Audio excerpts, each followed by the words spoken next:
السلام عليكم ورحمة الله وبركاته. معاكم انجي سكين، ودي قناة ان شاء الله. النهاردة هنعمل توم بودرة ونخزن توم.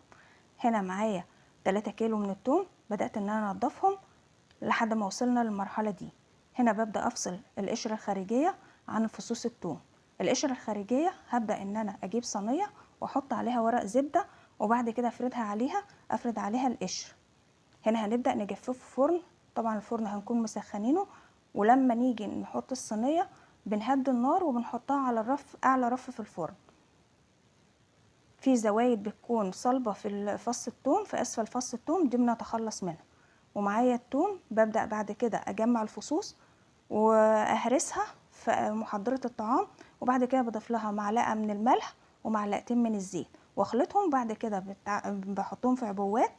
هنا انا جهزتهم في اكياس على قد الاستخدام، وببدأ بعد كده ان انا احتفظ بيهم في عبوات بلاستيك واحتفظ بيهم في الفريزر.